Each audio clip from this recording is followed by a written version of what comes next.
Halo, Assalamualaikum warahmatullahi wabarakatuh. Salam Bapak dan Ibu Guru hebat. Bertemu lagi dengan saya, Dian Hairani dari SMP Hikmah Teladan Kota Bandung. Pada video ini, saya akan memaparkan diseminasi budaya positif. Ya, baik. Assalamualaikum warahmatullahi wabarakatuh. Selamat pagi. Masih lemes selamat paginya. Selamat pagi.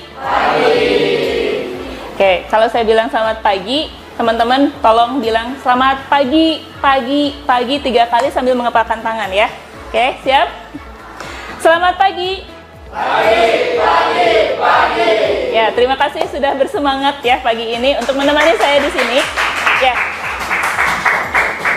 Teman-teman, saya di sini akan mendiseminasikan atau mensosialisasikan apa yang sudah saya peroleh dari pelatihan guru penggerak ya yang saya ikuti sudah hampir 2 bulan ini ya.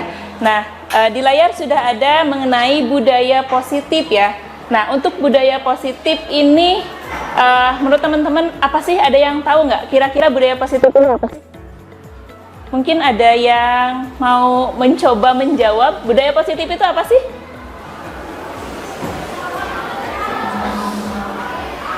Bapak dan Ibu mungkin, dari Bapak dan Ibu guru?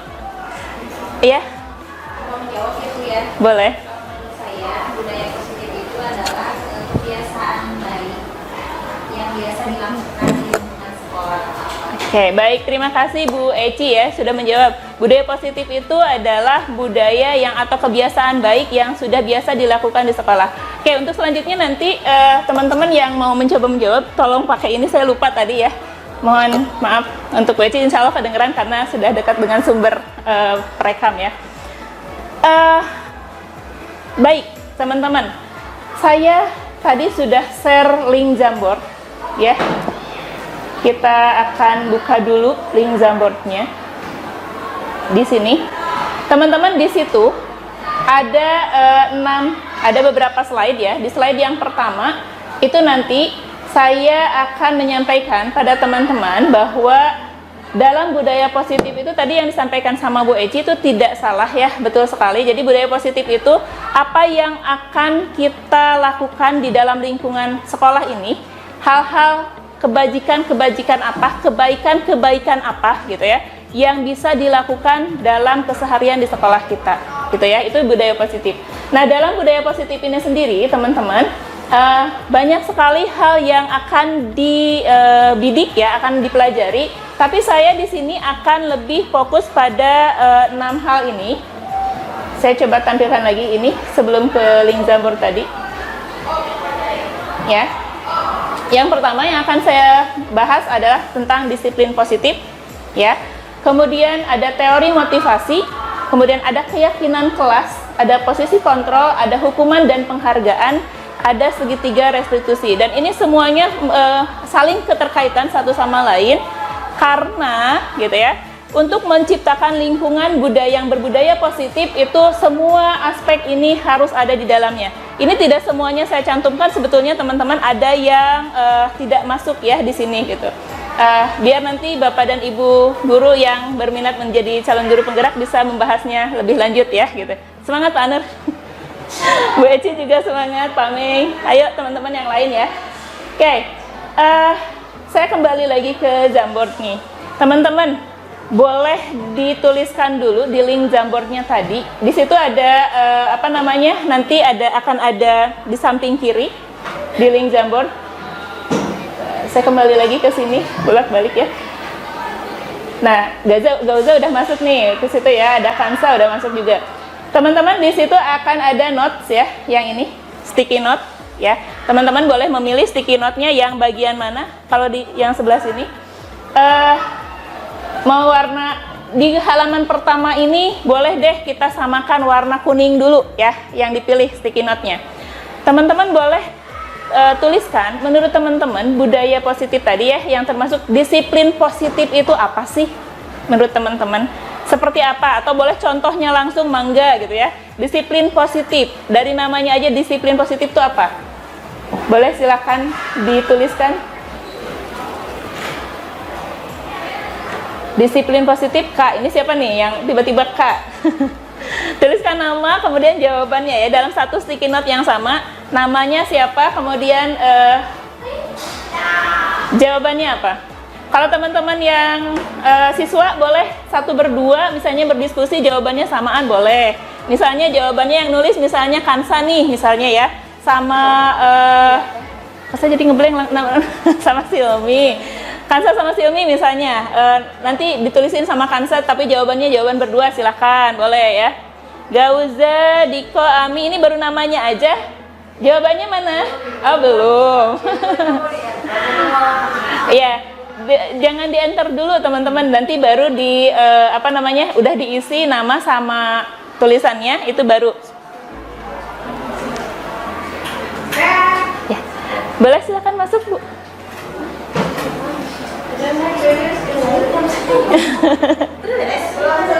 belum baru mulai. Link Jamboardnya boleh dibuka. Lili. Ya, yang sudah punya jawaban boleh langsung ya teman-teman. Ini yang sudah ada nama-namanya di sini kayaknya yang sudah mau jawab sepertinya ya. Sudah siap menjawab gitu. Oke, sudah ada nih. Masih dipindahin nih. Boleh diperbesar, kita perbesar.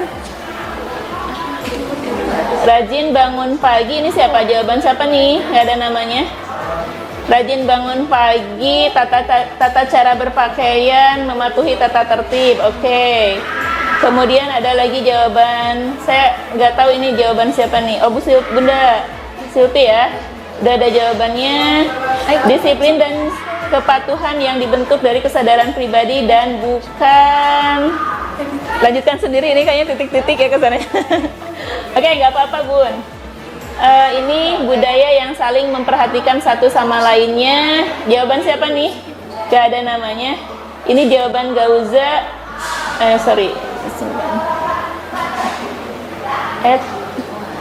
Mana kamu hilang Gauza?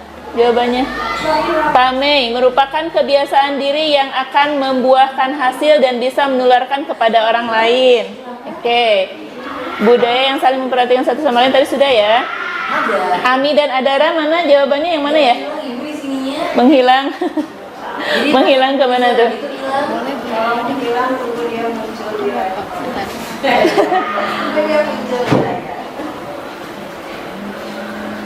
Oke. Nah, baik, Bapak dan Ibu, juga teman-teman sekalian, ini saya nanti mudah-mudahan bertambah lagi ya. Ini ada Gauza dan Farel. Ini Pak Yunus, kebiasaan diri ke arah yang lebih baik. Oke, itu disiplin positif ya. Oke. Kemudian ada Pak Anur, disiplin positif adalah berperilaku sesuai ilmu dan kesadaran. Oke, mantap sekali ya Pak Anur ya. Kemudian ini siapa lagi nih? Kecil-kecil saya harus baca di sini nggak kelihatan, boleh diperbesar. Oh, Naya. Menghabiskan punya semua orang gitu ya. Oke.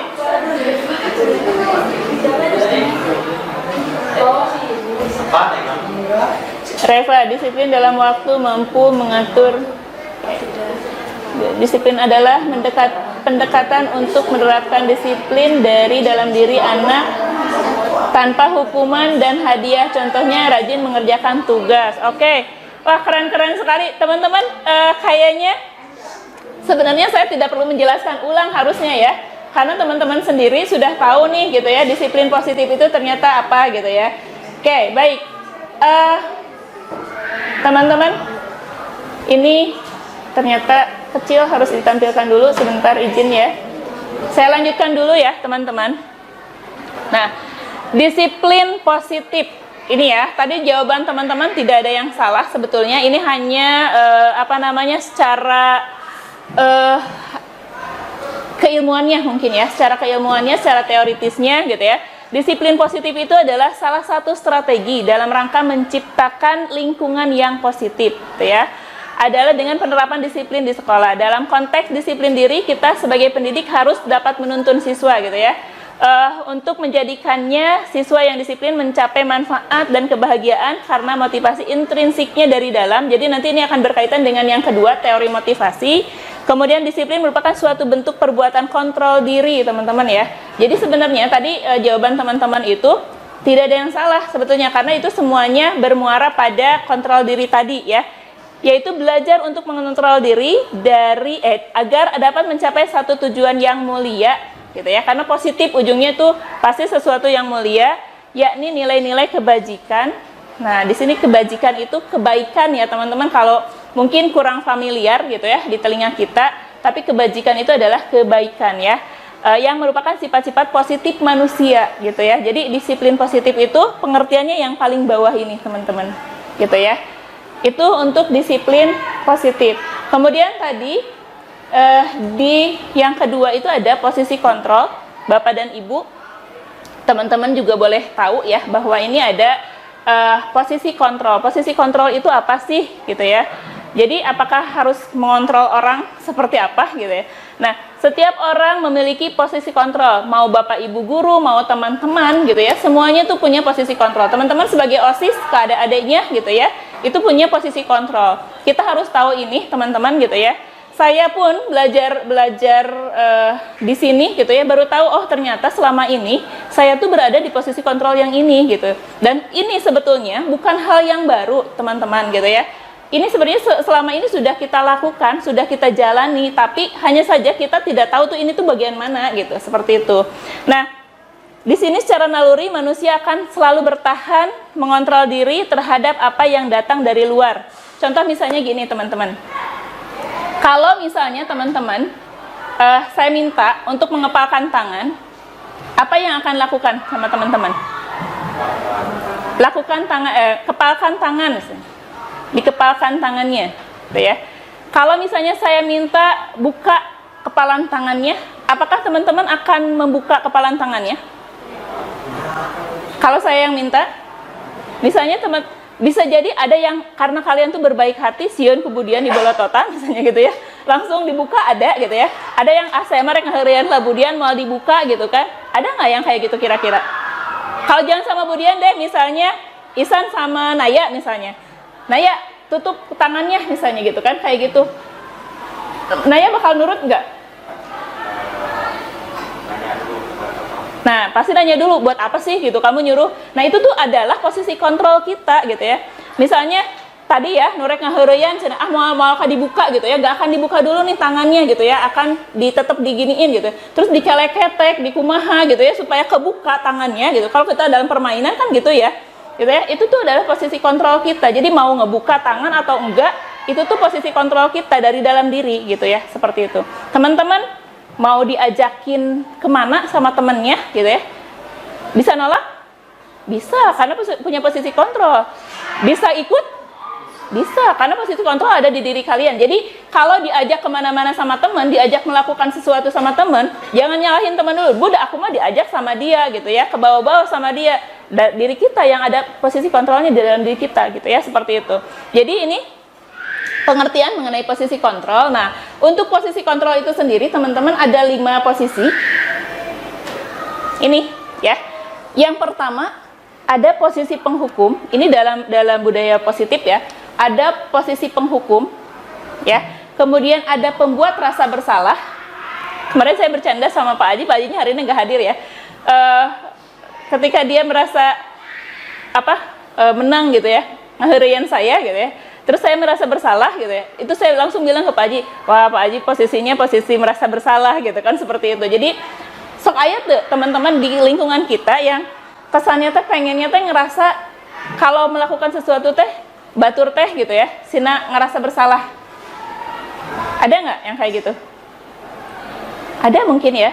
Termasuk saya teman-teman gitu ya, sejauh ini sebelum saya mengenal ilmu ini gitu ya, saya mungkin salah satunya pernah menempatkan diri di posisi merasa bersalah, pembuat merasa bersalah untuk anak saya. Pasti saya akan, adik kamu kenapa atuh kayak gitu? Nah, kamu kenapa atuh kayak gitu? Itu anak tuh udah mulai rasa dalam dirinya itu merasa kenapa sih aku tuh selalu bersalah, kenapa sih aku tuh selalu aku yang disalahin, gitu ya, seperti itu.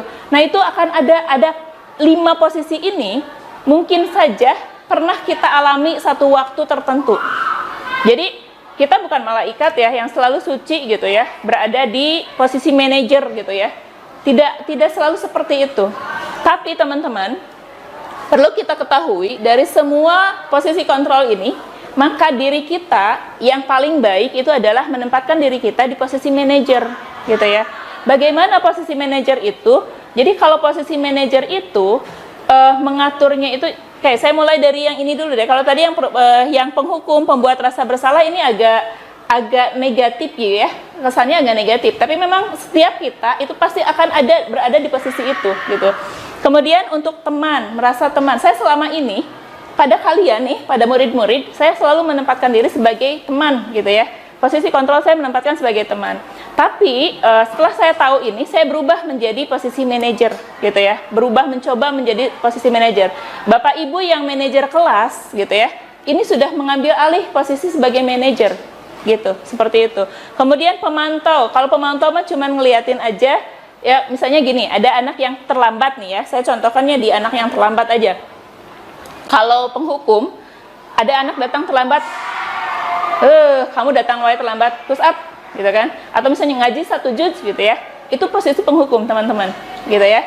Nah, tapi kalau misalnya posisi pembuat rasa bersalah, kamu akan nanya gini, gara-gara kamu terlambat, lihat tuh teman-teman, jadi terlambat juga, itu akan membuat orang merasa bersalah, gitu ya. Jadi nyalahkan gitu ya, seperti itu. Kemudian kalau teman, posisi teman terlambat lagi, nadanya beda dengan yang 2 tadi kan, ya. Kamu terlambat lagi, gitu ya. Ada apa? Nanya sebagai teman. Kemudian kalau pemantau itu akan bertanyanya seperti ini. Kalau misalnya kita sebagai posisi pemantau, hari ini saya lihat kamu terlambat lagi. Ada apa? Jadi ada kalimatnya, sebenarnya dalam kalimat yang berbeda itu mengubah posisi kita, gitu ya. Nah, tapi kalau posisi manajer, gitu ya, posisi manajer ini tidak akan langsung menjudge itu. Kita akan menanyakan dulu, apa sih, kenapa sih dia tuh seperti itu. Misalnya, saya nanyakan, misalkan saya terlambat misalnya gitu ya. Kalau dalam posisi manajer, itu saya akan memvalidasi dulu. Memvalidasi itu begini, Kansa hari ini terlambat lagi, kenapa? Jawab dulu, Kansanya akan jawab. Gitu ya, tidak langsung dihakimi. Ya Bu, aku hari ini terlambat bangun. Kok bisa terlambat bangun? Aku tadi malam tidur jam 12 Bu, misalnya seperti itu. Tidur jam 12. Oh iya sih, kalau saya juga kalau tidur jam 12 mungkin akan terlambat bangun. Jadi divalidasi dulu. Anak itu merasa dibenarkan. Oh iya ya, aku tuh tidak disalahkan langsung, gitu, seperti itu. Kemudian selanjutnya nanti ini akan berlanjut pada restitusi Bapak dan Ibu. Ini untuk posisi kontrol itu seperti itu dulu. Gitu ya, teman-teman ya. Nanti teman-teman kalau misalnya ada yang mau bertanya dan langsung boleh mengacungkan tangan ya. Gitu. Kemudian yang selanjutnya, nah ini keyakinan kelas. Teman-teman, Bapak dan Ibu guru, sejauh ini di kita sebetulnya gitu ya, tahun-tahun ini sudah berkembang mengarah ke arah sini, gitu ya. Teman-teman, tempo hari kalian berdiskusi di dalam kelas, betul kan? Untuk membuat sebuah peraturan kelas. Dan kemudian kalian ada pleno di lapangan bersama Pak Aji, kesiswaan, dan Bu Lili, dan guru-guru, gitu ya. Sama OSIS, untuk memvalidasi apa yang dibawa dari kelas. Betul tidak? Ya, itu tuh teman-teman, itu merupakan keyakinan kelas. Sebetulnya itu adalah keyakinan kelas. Jadi, keyakinan kelas, keyakinan sekolah. Apa sih yang dimaksud dengan keyakinan kelas atau keyakinan sekolah itu, gitu ya? Ini teman-teman pengertiannya secara teoritisnya ini, tapi simpelnya adalah peraturan-peraturan positif dalam kalimat yang positif. Simpelnya begitu. Jadi, kalau misalnya teman-teman waktu itu tidak boleh merokok, tidak merokok. Nah, kata tidak, kata jangan itu dihindari kalau dalam keyakinan kelas. Jadi, supaya tidak muncul kata tidak, apa sih gitu kan, yang kata-kata atau kalimat yang positifnya apa, seperti itu. Misalnya tidak boleh datang terlambat. Berarti positifnya apa? Datang tepat waktu, datang lebih pagi, betul Bun, gitu ya, seperti itu. Kemudian kalau misalnya tadi dengan tidak merokok, apa? Kalimat positifnya apa kira-kira? Tidak merokok di lingkungan sekolah. Kalimat positifnya apa sih? Merokoklah di luar sekolah. Merokoklah di luar sekolah. Berarti boleh merokok dong ya kalau gitu ya. Bisa sih. Sebetulnya itu kalimat positif juga gitu ya. Apa coba teman-teman, ada yang terpikirkan nggak? Jagalah kesehatan paru-parumu. Nah, bisa seperti itu gitu ya. Atau misalnya tetap ada merokoknya gitu ya. Kalimatnya misalnya jadi merokok akan kayak di peringatan-peringatannya tuh ya, akan merugikan kesehatanmu, misalnya seperti itu. Di sekolah ini gitu ya, merokok adalah hal yang kurang baik misalnya. Itu jadi positif. Auranya tuh positif, jadi tidak ada judgement. Karena katanya, konon katanya gitu ya, untuk anak-anak itu Bapak dan Ibu, kalau kita menggunakan kalimat negasi, kalimat negatif gitu ya, jangan anak-anak itu malah terpacu untuk melakukan penasaran gitu. Jadi ada rasa penasaran yang tingkat tinggi untuk kenapa sih kok nggak boleh, jadi pengen nyoba gitu kan, kayak gitu katanya begitu gitu ya. Kalau saya karena bukan peneliti jadi belum membuktikan itu. Saya nanya dulu sama teman-teman, bener nggak sih kalau dilarang kalian penasaran? Iya, tuh beneran, makanya kita jangan ngelarang gitu ya Bapak dan Ibu. Dibiarin aja. Jangan dibiarin juga Bun. Jangan dibiarin juga, tapi maksudnya kalau jangan ada kata jangan tadi ya gitu ya, tapi dikonfirmasi gitu ya, seperti itu. Oke, saya lanjutkan Bapak dan Ibu. Oke, ini untuk membentuk keyakinan kelas, mudah-mudahan nanti bisa terpakai sama kita ke depannya ya. Yang pertama, untuk pembentukan keyakinan kelas atau keyakinan sekolah itu, yang pertama, keyakinan kelas bersifat lebih abstrak daripada peraturan yang lebih rinci dan konkret. Jadi lebih global gitu, lebih menyeluruh, lebih umum sifatnya gitu ya. Tapi karena lebih umum gitu, di situ nanti bisa diturunkan. Kayak kemarin kalau misalnya kita membahas visi misi sekolah, itu saya mendapatkan penjelasan dari Pak Rahmat gitu ya, selaku Litbang, bahwa kenapa visi sekolah kita itu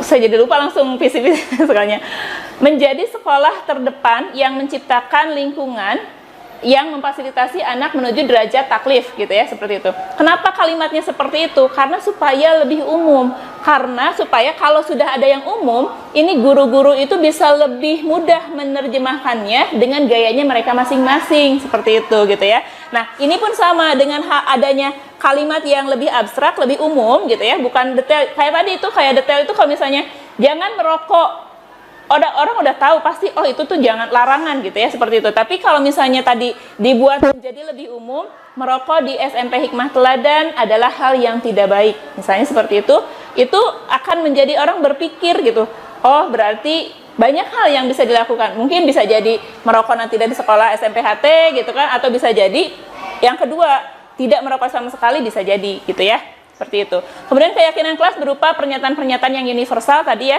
Pernyataan keyakinan kelas senantiasa dibuat dalam bentuk positif tadi yang saya sampaikan. Keyakinan kelas hendaknya tidak terlalu banyak sehingga mudah diingat dan dipahami oleh warga gitu ya. Jadi kalau misalnya tentang HP, teman-teman tong banyak-banyak gitu ya. Cukup dengan misalnya handphone boleh dibawa ke sekolah, dan selama di sekolah dikumpulkan kepada MK ya, kecuali jika ada jam pelajaran tertentu yang ingin menggunakannya. Itu di situ teman-teman sudah paham kapan harus mengumpulkan gitu ya, karena kalau tidak ada jam duha pakai HP, enggak pakai HP gitu, artinya harus sudah dikumpulkan. Dari situ harus sudah bisa diterjemahkan seperti itu gitu. Kemudian keyakinan kelas sebaiknya sesuatu yang dapat diterapkan di lingkungan tersebut. Jadi membuat keyakinan kelas itu jangan yang ngawang-ngawang gitu. Apa yang memang kita mau lakukan, yang bisa sehari-hari kita lakukan, itu yang harus dilakukan. Kemudian semua warga kelas hendaknya ikut berkontribusi dalam pembuatan keyakinan kelas. Nah ini kadang-kadang teman-teman, saya mau nanya dulu sama teman-teman, kemarin yang waktu diskusi di dalam kelas, apakah semua teman-teman berpendapat? Atau sebagian saja yang berpendapat? Sebagian saja gitu ya. Nah ini perlunya kenapa harus semua berpendapat itu supaya nanti ketika ini sudah menjadi keyakinan kelas gitu ya, itu akan menjadi sesuatu yang kita yakini bareng-bareng gitu, seperti itu. Kemudian bersedia meninjau kembali keyakinan kelas dari waktu ke waktu. Nah ini jadi tidak saklek gitu. Kalau misalnya keyakinan kelas itu kalau misalnya sebulan ini tidak berjalan, kok gini ya, kok gitu ya, ya bisa diperbaiki lagi gitu. Seperti itu. Itu Bapak dan Ibu untuk masalah keyakinan kelas ya. Kemudian, nah ini tadi yang nyambung ke yang tadi ya, teori motivasi dengan disiplin positif.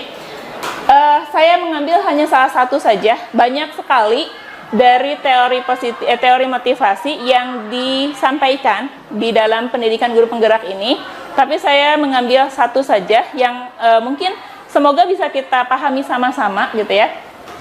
Yang pertama, guru menghindari ketidaknyamanan atau hukuman ya. Untuk menghindari ketidaknyamanan. Jadi motivasi itu muncul hanya untuk menghindari ketidaknyamanan. Itu yang pertama. Kemudian yang kedua, untuk mendapatkan imbalan atau penghargaan. Jadi kadang-kadang teman-teman semangat pelajaran saya karena pelajaran Budian mah suka dikasih hadiah misalnya gitu ya. Atau misalnya karena Budian mah galak misalnya. Karena kalau misalnya nggak cepat-cepat masuk kelas, Budian mah akan mengurangi nilai. Nah itu tuh berarti ada motivasi ini gitu ya. Kemudian yang ketiga, untuk menjadi orang yang mereka inginkan dan menghargai diri sendiri dengan nilai-nilai yang mereka percaya gitu ya. Artinya apa? Artinya sebenarnya di antara teman-teman sekalian gitu ya, ada yang motivasinya tuh tulus dari hatinya gitu ya. Aku mah memang pengen belajar, datang ke sekolah pengen belajar, sekarang pelajaran bahasa Indonesia ya harus belajar gitu ya, masuk seperti itu udah motivasi yang ketiga gitu ya. Jadi dari teori Diane Gosson ini gitu ya, bahwa motivasi seseorang dalam melakukan sesuatu hal itu bisa berdasarkan 3 faktor tadi gitu. Kemudian untuk selanjutnya ini berkaitan dengan hukuman dan penghargaan.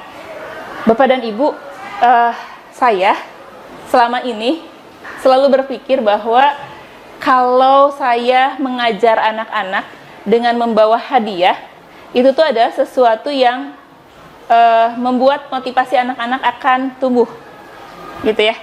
Saya selama ini berpikir seperti itu. Teman-teman, saya mau nanya dulu sama teman-teman, kalau misalnya Budian ngajar ke kelas, misalnya teman-teman yang sudah selesai lebih dulu nanti dapat hadiah ini, itu sebenarnya motivasi teman-teman belajar itu hanya saat itu saja atau akan ditunggu lagi sih Budian ke kelas? Mau nanya jujur-jujuran deh, kita nggak apa-apa. Gimana sok?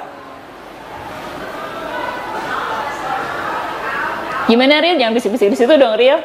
Ariel ada Boya Ril, boleh biar kedengeran suaranya, boleh di share ke belakang ke Ariel, di estafetkan. Biasanya gimana? Kamu semangatnya saat itu saja atau akan menunggu lagi saya hadir di dalam kelas? Gimana, Rio?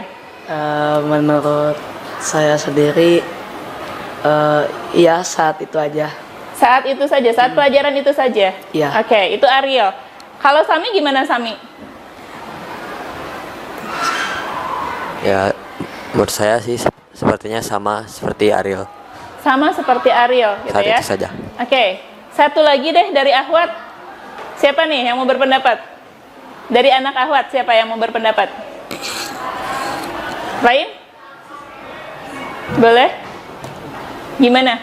Kalau Budian datang ke kelas, bawa hadiah, kamu semangatnya hanya hari itu saja atau hari berikutnya akan menunggu lagi saya nggak? Jujur aja, jujur-jujuran gitu. Untuk hari itu saja. Bapak dan Ibu, ini terbukti ya. Ternyata kalau kita ini ada dalam hukuman dan penghargaan ini, bahwa ketika kita penghargaan itu nanti akan ada poin ya. Nah, ini pengaruh jangka pendek dan jangka panjang. Penghargaan efektif jika kita menginginkan seseorang melakukan sesuatu yang kita inginkan dalam jangka waktu pendek. Terbukti tadi saya nanya 3 anak itu, bahwa kalau saya bawa hadiah itu ya hari tawe gitu ya, semangat dengan Budian teh gitu. Besok nama Budian nggak bawa hadiah ya biasa aja gitu kan, seperti itu ya. Kemudian jika kita menggunakan penghargaan lagi dan lagi, maka orang tersebut akan bergantung pada penghargaan yang diberikan serta kehilangan motivasi dari dalam dirinya, gitu. Kemudian yang ketiga, jika kita mendapatkan penghargaan untuk melakukan sesuatu yang baik, maka selain kita senantiasa berharap mendapatkan penghargaan tersebut lagi, kita pun menjadi tidak menyadari tindakan baik yang kita lakukan. Kemudian di sini disampaikan juga bahwa penghargaan itu tidak efektif. Kenapa sih menjadi tidak efektif gitu ya? Yang pertama, suatu penghargaan adalah suatu benda atau peristiwa yang diinginkan, yang dibuat dengan persyaratan. Hanya jika Anda melakukan hal ini, maka Anda akan mendapatkan itu, gitu kan? Seperti itu. Kemudian yang keduanya, jika saya mengharapkan suatu penghargaan dan tidak mendapatkannya, maka saya akan kecewa dan berkecil hati, serta kemungkinan lain kali saya tidak akan berusaha, gitu ya. Kemudian yang ketiga, jika kita memberikan seseorang suatu penghargaan untuk melakukan sesuatu, maka kita harus terus-menerus memberikan penghargaan itu, gitu ya. Dan jika kita ingin orang tersebut meneruskan perilaku yang kita inginkan, gitu ya, berarti kita harus terus-terusan gitu, ngasih hadiah lagi gitu. Jadi kalau saya pengen kalian semangat terus, berarti saya harus bawa hadiah tiap hari ke kelas gitu kan, seperti itu. Kemudian orang yang berusaha berhenti merokok atau orang yang berusaha diet menguruskan badan, bila diberikan penghargaan hampir pasti tidak akan berhasil, gitu kan? Siapa di sini yang mau diet? Gak ada yang mau diet? Ya, itu contoh ya. Kemudian nih, penghargaan itu merusak hubungan katanya. Yang kedua ya. Jadi poin yang kedua itu penghargaan tadi tidak efektif. Kemudian yang kedua, penghargaan itu merusak hubungan. Ketika seorang diberi penghargaan atau dipuji di depan orang banyak, maka yang lain akan merasa iri. Ya. Kemudian yang kedua, jika seorang guru sering memberikan penghargaan kepada murid-muridnya, besar kemungkinan murid-muridnya termotivasi hanya untuk menyenangkan gurunya saja. Yang tadi ya, yang saya tanya ke teman-teman tadi. Kemudian penghargaan menciptakan persaingan di dalam kelas, dan persaingan menciptakan kecemasan, gitu ya. Nah ini yang banyak terjadi di sekolah-sekolah tetangga kita. Kalau di SMPHT kan kalian santai ya nggak sih? Kalian teman-temannya mau kayak gimana gitu kan? Ya udah sih, aku mah udah begini gitu kan. Kita mah begitu kan? Ya nggak sih? Atau saya salah? Kok jadi ragu ya? Kalian gitu nggak sih? Bisa saya salah gitu selama ini? Kalau di tetangga sebelah itu kan, kalau misalnya si A matematikanya 10, aku cuman 9 gitu. Padahal 9 kan udah gede ya teman-teman ya. Mereka tuh ada kecemasan tersendiri gitu. Seperti itu. Jadi memang ada sesuatu yang mengganggu, jadi akhirnya seperti itu. Kemudian mereka yang percaya bahwa mereka tidak memiliki kesempatan untuk mendapatkan penghargaan akan berhenti mencoba. Ini yang paling parah gitu ya. Yang paling parah itu kalau misalnya orang yang sudah tahu saya mah udah mau dapat penghargaan gitu ya, ya udah deh gitu kan. Itu yang sering terjadi gitu ya. Padahal penghargaan itu bukan untuk itu. Kemudian yang berikutnya, penghargaan itu menurunkan kualitas teman-teman ya. Kalau kita runut dari yang tadi, bahwa pengamatan yang ini ya. Jadi kualitas yang dikerjakan apa sama kita itu gitu ya. Itu tuh karena tidak tulus dari hati, maka kualitasnya pun tidak sungguh-sungguh gitu. Seperti itu. Kemudian yang berikutnya, penghargaan mematikan kreativitas. Masih berkaitan dengan yang tadi sebetulnya ya. Murid-murid diminta berpikir mengenai hadiah atau penghargaan yang biasa mereka dapatkan bila berhasil menulis sebuah puisi misalnya ya. Kreativitas kelompok murid-murid ini menjadi berkurang karena bukan karena hati, bukan karena memikirkan suatu objek. Akhirnya saya harus menulis puisi yang bagus supaya dapat hadiah gitu ya. Makanya kejadiannya adalah ada kalimat yang nothing tulus ya. Nothing tulus gitu kata-katanya ya. Jadi ya harus berdasarkan ketulusan kalau kita ingin mendapatkan sesuatu yang baik gitu, seperti itu ya. Kemudian yang ini ya, yang keduanya, penelitian menunjukkan bahwa pekerjaan seni atau sebuah penulisan cerita menjadi kurang kreatif bila dijanjikan sebuah hadiah atau penghargaan gitu. Jadi mengejar target hungkul gitu, targetnya aja lah selesaikan gitu ya, seperti itu. Dalam tugas-tugas memecahkan masalah, para murid memakan waktu lebih lama dan memberikan jalan keluar kurang kreatif saat mereka dijanjikan suatu penghargaan. Ayo Pak Mei, kita dalam P5 jangan ada penghargaan yang dijanjikan Pak Mei, karena mereka tidak akan kreatif ya kalau misalnya dijanjikan dengan penghargaan jadinya ya. Kemudian teman-teman, yang selanjutnya di sini juga penghargaan itu menghukum ternyata. Pada akhirnya itu penghargaan itu hanya akan menghukum katanya. Apa sih? Kenapa sih? Kan penghargaan gitu ya. Justru penghargaan itu kan reward gitu ya, apresiasi. Tapi kenapa kok jadi menghukum gitu ya? Ini teman-teman, yang pertama, penghargaan itu menghukum mereka yang tidak mendapatkan penghargaan. Yang tadi kan dibahas ya, sempat dibahas di awal, bahwa kalau misalnya si A ini mendapatkan penghargaan terus-terusan, maka yang tidak dapat penghargaan, yang tidak pernah dapat penghargaan, itu udah stuck. Ya udah sih, aku mah nggak akan dapat gitu. Udah menghukum diri sendiri gitu. Seperti itu. Kemudian yang kedua, memberikan penghargaan dan hukuman adalah hal yang sama. Karena keduanya mencoba mengendalikan perilaku seseorang. Gitu. Jadi mau menghukum, mengendalikan perilakunya gitu ya. Mau memberikan penghargaan juga memberikan perilakunya. Gitu ya. Coba kalau misalnya saya, Farel misalnya, saya akan memberikan hadiah handphone misalnya sama Farel misalnya gitu ya. Kira-kira yang dilakukan sama Farel apa? Mengambil HP-nya. Terus HP-nya diapain nanti? Dipakai apa? Dipakai belajar, yakin? Lain-lainnya lebih banyak atau belajarnya lebih banyak?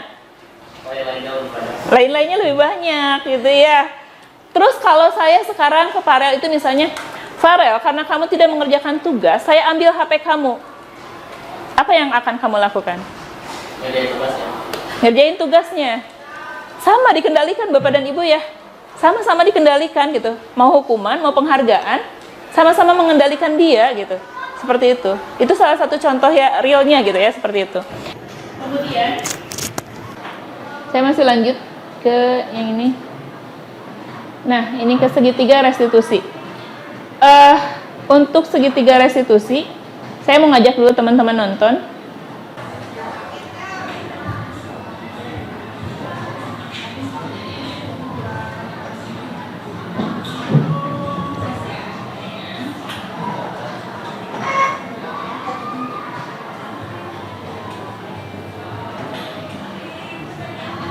Suaranya masih nggak kedengeran.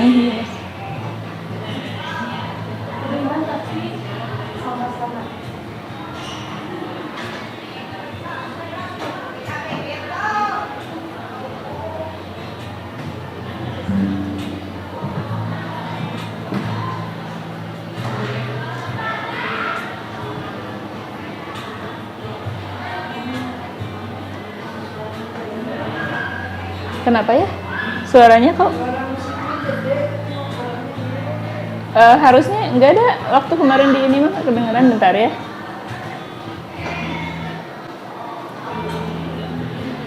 Malah suara musiknya yang besar.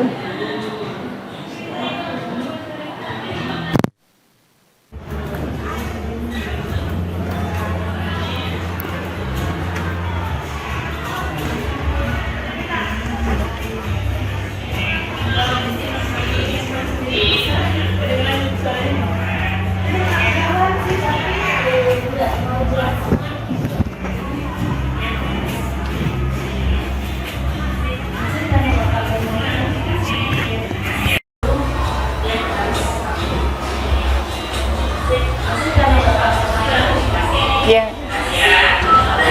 Makasih ya. Ini karena dekat mungkin ya. Saya jadi tahu kualitas video saya. Oke.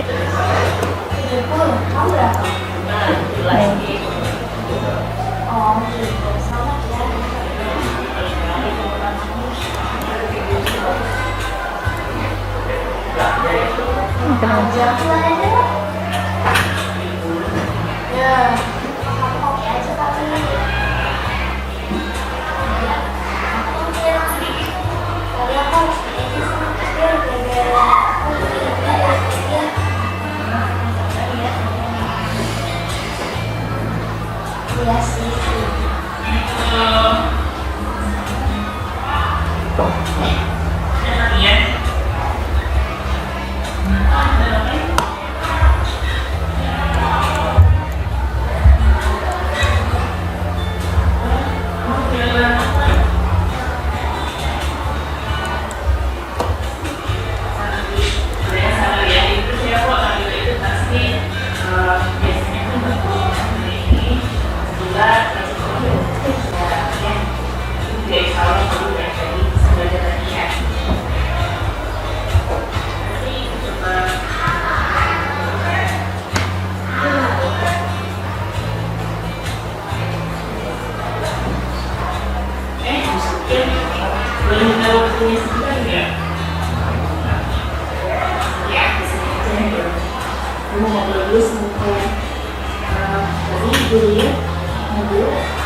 Kenapa sih?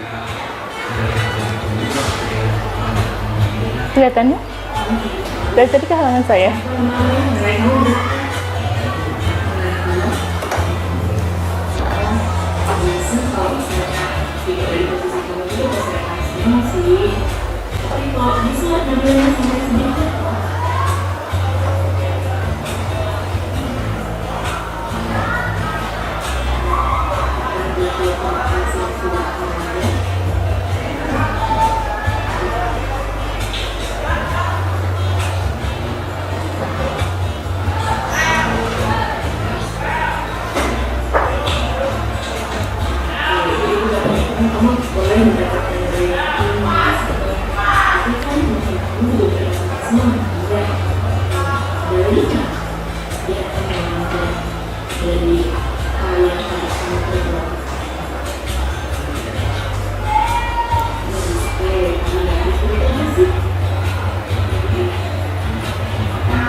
Oke, ini mah nggak terlalu ini ya, karena permintaan dari sana. Oke, kita kembali lagi ke yang ini, karena tadi masih ada yang harus ditampilkan dulu tentang segitiga restitusinya. Nah, ini Bapak dan Ibu, video yang barusan itu gambaran gitu ya, gambaran contoh dari segitiga restitusi positif yang coba saya lakukan gitu ya, seperti itu. Nah, restitusi itu apa sih gitu ya? Proses menciptakan kondisi agar murid itu bisa memperbaiki kesalahan mereka. Jadi bukan menyalahkan mereka, tapi bisa memperbaiki kesalahannya gitu. Kemudian mereka bisa kembali pada kelompok mereka dengan karakter yang lebih kuat gitu. Dalam restitusi itu ya, bukan berarti teman-teman itu harus disalahkan, bukan harus disalahkan, tapi dikonfirmasi dulu. Restitusi itu membantu murid menjadi lebih memiliki tujuan, disiplin positif dan memulihkan dirinya setelah berbuat bersalah, gitu ya. Tadi contoh yang dalam video itu seperti tadi. Kemudian ini Bapak dan Ibu, ada langkah-langkah dari segitiga restitusi. Yang pertama adalah menstabilkan identitas. Jadi ketika menstabilkan identitas, itu tadi ya, yang kita itu bertanya terlebih dahulu pada anak, kenapa sih kok bisa seperti itu? Ini yang saya lakukan kemarin, saya coba lakukan kemarin. Kemarin pas pelajaran saya, ada anak yang pegang HP, tapi dipakainya nonton YouTube, dipakainya cek Instagram. Padahal kan itu artinya tidak amanah kan. Saya ambil HP-nya dan saya pinjam ya HP-nya gitu ya. Mereka udah kaget banget pas dipanggil sama saya secara wajah saya gitu kan. Wajah saya menyeramkan kan teman-teman. Buat teman-teman kan katanya jutek gitu ya wajah saya tuh. Itu menstabilkan identitas itu bagaimana? Saya tanya sama teman-teman, kenapa sih kok tadi main gawe itu tidak amanah, bisa tidak amanah seperti itu? Jawabannya adalah jujur anaknya gitu. Kalau misalnya kita tanya baik-baik itu ternyata mereka jujur. Bu, aku tergoda, tadi tuh aku lagi ini, ternyata ada notifikasi jadi aku klik. Ya sih, menurut saya gitu ya. Iya, saya pun akan berstatus seperti itu. Sama nggak sih Bapak dan Ibu kalau kita lagi meeting nih gitu ya, tiba-tiba ada notifikasi di HP kita lewat gitu, kita akan ngeklik dulu nggak sih? Atau akan kita biarkan sampai selesai dulu meeting nggak? Sama ya, kita akan ngeklik dulu gitu. Nah seperti itu, jadi itu cara menstabilkan identitas. Jadi artinya kita mengakui dulu apa yang dia lakukan itu, iya, kalau saya di posisi kamu juga akan melakukan hal yang sama gitu ya, seperti itu. Jadi kalau misalnya yang kesiangan juga tadi, kamu kenapa sih kalau kesiangan? Oh iya sih, kalau saya tidur jam 12 malam juga mungkin akan kayak kamu gitu. Jadi distabilkan dulu identitasnya. Kemudian memvalidasi tindakan. Memvalidasi tindakan tuh yang seperti tadi. Jadi yang dia lakukan itu tidak langsung dijudge, tapi langsung ya kalau saya di posisi kamu, mungkin iya, saya akan melakukan hal yang sama seperti itu. Mungkin gitu ya, seperti itu. Jadi anaknya tuh punya percaya diri dulu untuk melakukan. Kamu ngerokok, kenapa sih kok ngerokok? Jawabannya misalnya bla bla bla bla bla, ke bawah sama teman dan sebagainya gitu kan. Jangan langsung makanya jangan ke bawah sama teman, enggak gitu. Untuk menstabilkan tindakan yang salah itu, bahwa kita itu mungkin kalau misalnya kita ada di posisi kamu gitu ya, itu sama gitu ya. Kalian juga sama ke adik-adik kelas. Kalau misalnya ada adik kelasnya yang ngeledekin kamu, kenapa sih kok ngeledekin? Validasi dulu ada apa gitu sebenarnya, gitu ya. Jadi kalau misalnya ada teman-teman yang salah itu, jangan langsung dijudge, oh kamu mah ada begini begitu gitu, nggak gitu langsung ya. Kemudian menanyakan keyakinannya. Jadi tadi di awal sudah dibahas bahwa ada keyakinan kelas. Keyakinan kelas itu adalah kebajikan, kebaikan yang dilanggarnya tuh yang mana? Gitu ya. Kalau misalnya di kita ada aturan HP-nya tidak dikumpulkan, kemudian nanti disita misalnya gitu ya HP-nya, maka itu diingatkan, kebajikan mana sih yang sudah kamu langgar gitu ya. Oh iya, aku tidak mengumpulkan HP gitu kan. Oh iya, aku tadi malah tidak respect gitu, seperti itu. Karena kemarin kebetulan aturan di pelajaran saya satu kan teman-teman, kamu harus respect. Ada yang ngomong di hadapan kamu, simak gitu kan.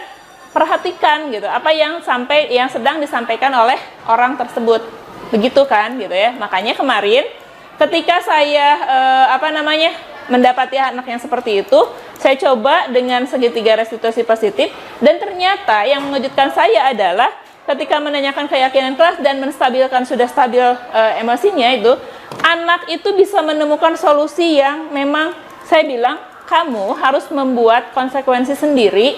Apa sih konsekuensinya yang bukan hukuman? Dan itu muncul Bapak dan Ibu. Munculnya apa?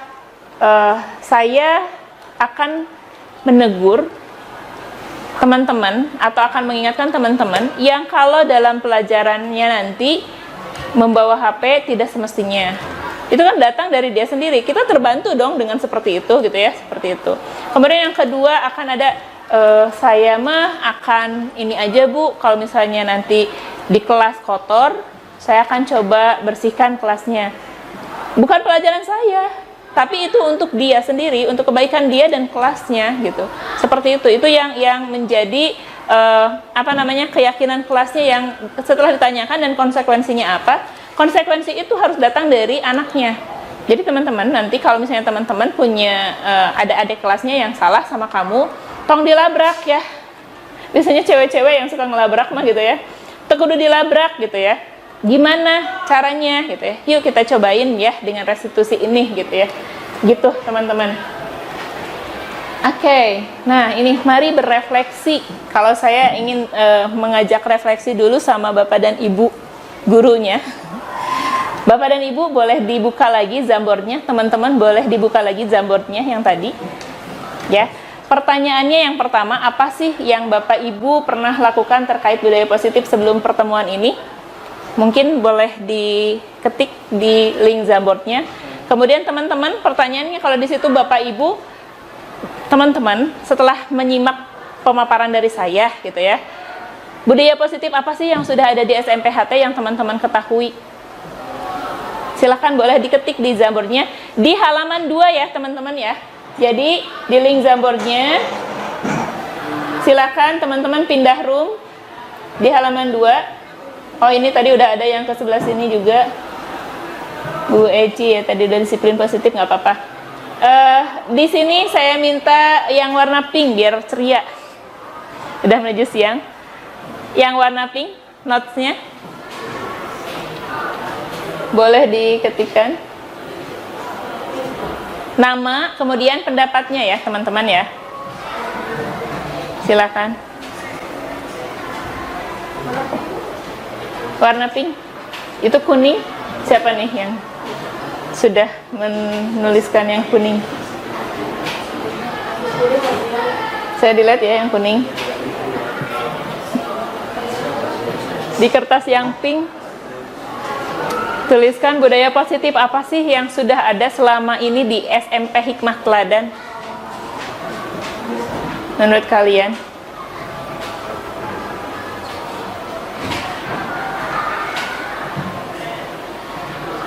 Wah, sudah ada. Gauza, pembiasaan pagi dan sore. Oke. Apalagi teman-teman?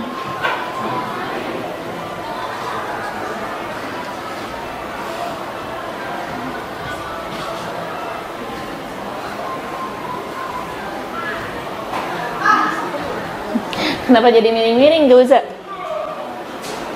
Ini Naya kok menghilang? Pak Mei memberikan pengertian dan mengajak untuk berdiskusi. Nah, sip.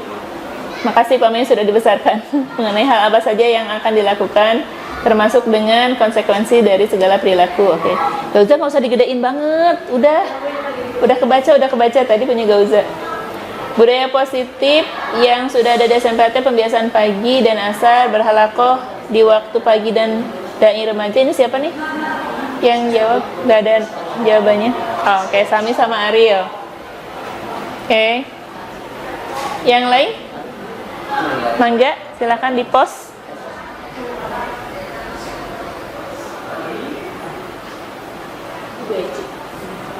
Bu Eci mengingatkan Dasa dan Rehan untuk selalu berdamai. Ya, sip. Ya, selalu ya, Bu Eci ya. Selalu mengingatkan. Ya. Oke. Nanti boleh dicoba ya, Mam, cara restitusi positifnya. Coba kalau ke anak inklusi berhasil enggak ya? Saya nanti pengen coba nanya sama Bu Eci. Kalau pakai restitusi positif berhasil enggak gitu. Tapi kalau saya lihat teman-teman guru di sini sih memang cara memvalidasi itu sudah ke arah sana sebetulnya gitu, sudah ke arah restitusi positif. Tapi yang sejauh ini masih kita terapkan itu hukumannya jadi mesti dalam bentuk hukumannya apa sih, konsekuensinya itu masih dari kita bukan dari anak gitu. Putra boleh yang warna pink, Putra jangan yang warna kuning. Pemilahan sampah, kebersihan dan keindahan kelas, penghijauan sekolah. Iya betul Pak Yunus. Mengkonsultasikan langsung pada siswa yang terlibat suatu masalah dengan mengenal kembali kesalahan apa yang telah dia perbuat dan cara perbaikinya. Ini siapa nih? Oke, Kansa. Iya. Oke, ini. Bentar. Oke, memberikan materi setelah sholat duha dan zuhur. Oke. Pembiasaan pagi dan sore dai remaja setiap hari Jumat, disiplin berpakaian dan membantu anak inklusi. Oke. Ini siapa nih yang paling bawah? Yang sudah di SMPHT. Salah satunya adalah terdapat guru-guru yang ramah dan membuat siswa-siswanya. Nggak kebaca. Ini punya siapa ini? Nggak ada namanya. Oh, Ami dan Adara. Kalian seneng banget lagi dibaca sama aku dipindah-pindahin gitu ya. Oke, nggak masalah. Ini saya gimana bacanya bertumpuk-tumpuk begini? Kalian jangan pada berantem gitu deh. Gimana sih? Oke, masih ada estetik, tapi ketika aku baca kalian pindah-pindahin gitu. Jadi aku bacanya yang mana? Oh, itu gerak sendiri katanya. Gerak sendiri. Menguasai papan. Nanti ngegedein lagi gitu ya. Budaya positif yang ada di SMPHT adalah Pembiasaan untuk mengumpulkan HP. Ya sudahlah, nggak apa-apa ya. Masih luas kok itunya areanya. Di apa ini? Di ke apa nih? Saya mendingan di sini deh. Budaya positif yang sudah ada di SMPHT seperti pembiasaan baik yang sudah dilakukan, duha, zikir, pagi, sore, sama ya, hampir sama ya. Mengingatkan teman untuk selalu menggunakan ciput, manset, dan kaos kaki, serta mengajak teman untuk, nanti Rain mungkin tidak lagi ini ya, tidak lagi dengan kamu gimana gitu kan. Kalau misalnya hukuman itu tidak langsung kamu ngaji gitu, enggak gitu ya. Jadi bolehlah nanti coba ya restitusi positifnya ya. Oke, siap, nggak apa-apa, gak usah. Oke. Ya, nggak apa-apa. Tapi emang ininya dari jambornya.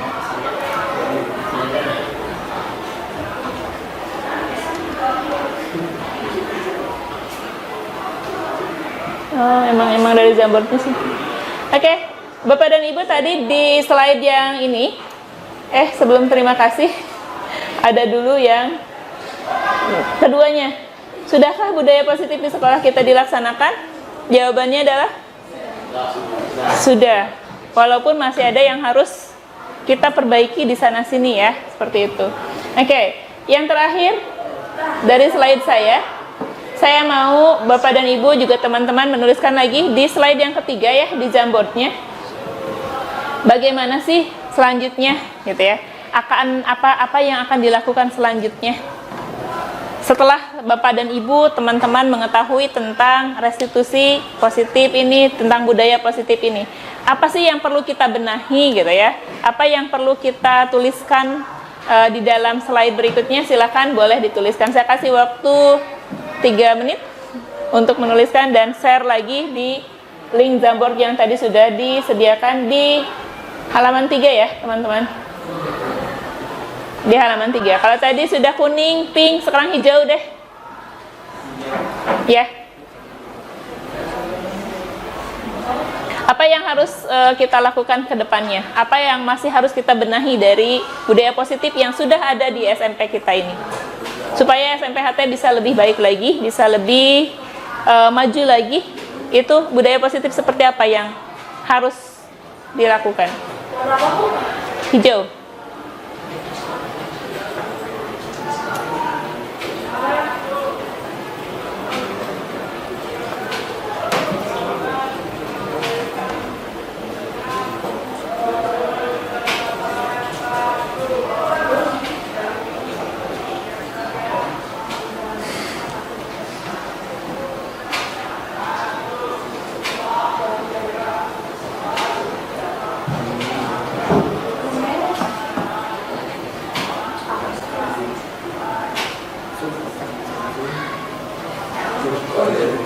Reva dan Gauza semakin lebih disiplin dalam menjalani aktivitas sehari-hari.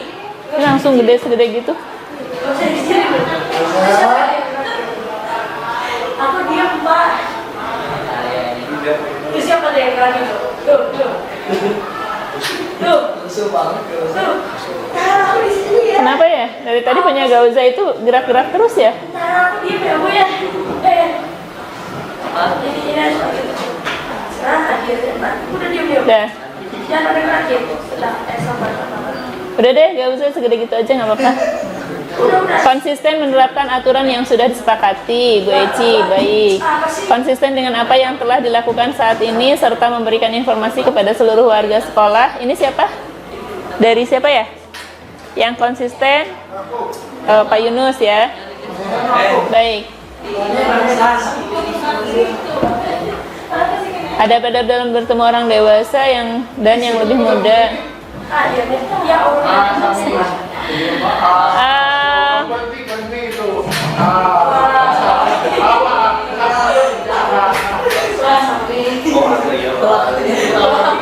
Bisa melanjutkan kembali kegiatan-kegiatan yang positif dan dipertahankan. Dari Naya, lebih disiplin saat pembiasaan pagi. Oke.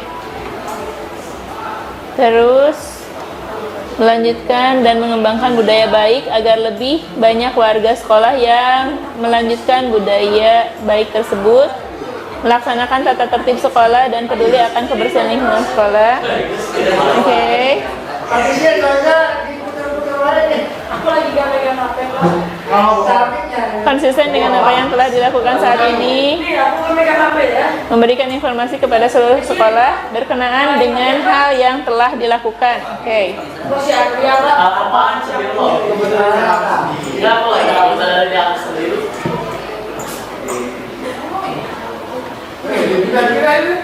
Oke, baik, Bapak dan Ibu, teman-teman, terima kasih banyak sudah menyimak pemaparan saya tentang budaya positif ini. Semoga dengan kita tahu tentang adanya budaya positif, ada hal-hal baik yang baru yang bisa kita rintis, yang bisa kita tumbuhkan tunasnya, gitu ya, supaya sekolah kita tercinta ini memiliki budaya yang positif, yang lebih baik lagi, yang jauh lebih baik lagi dari sebelumnya. Itu ya, Bapak dan Ibu, terima kasih sudah meluangkan waktunya. Dan teman-teman, saya itu belum membuat daftar hadir ya.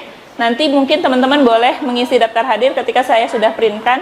Bapak dan Ibu juga sama ya, yang sudah menghadiri pertemuan ini. Terima kasih banyak. Jazakumullahu khairan kasiron. Sebelum berakhir, saya mau teman-teman dan Bapak Ibu sekalian, kita ice breaking dulu sebelum mengakhiri semuanya. Di akhir ya ice breakingnya supaya teman-teman sebelum ke kelas itu tidak apa namanya, tidak ngantuk gitu ya. Oke. Udah gak ngantuk lihat tulisan di belakang. Oh, udah nggak ngantuk melihat tulisan-tulisan yang di depan berjalan-jalan terus sendiri gitu ya. Oke.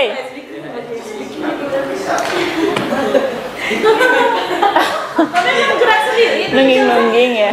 Emang gerak sendiri. Oh dia.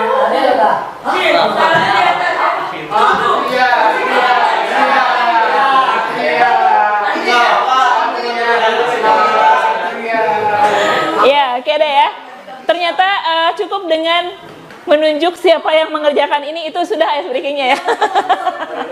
Tidak perlu saya yang memimpin ya. Jadi kalian sudah langsung nge-aware gitu ya. Ya udah deh, nggak apa-apa ya. Baik teman-teman, terima kasih sekali lagi Bapak dan Ibu, hatur nuhun pisan sudah meluangkan waktunya. Semoga apa yang saya sampaikan ini bermanfaat buat Bapak dan Ibu, teman-teman sekalian, dan ada perubahan kecil yang bisa kita mulai dari kita, dari diri sendiri, dari mulai sekarang ya, dari mulai hal kecil yang ada di lingkungan kita ya. Kita tutup dengan hamdalah dan doa kafaratul majelis. Alhamdulillahirabbil subhanakallahumma wa bihamdika asyhadu an la ilaha illa anta astaghfiruka wa atubu ilaik. Terima kasih banyak sekali lagi. Assalamualaikum warahmatullahi wabarakatuh. Waalaikumsalam warahmatullahi wabarakatuh.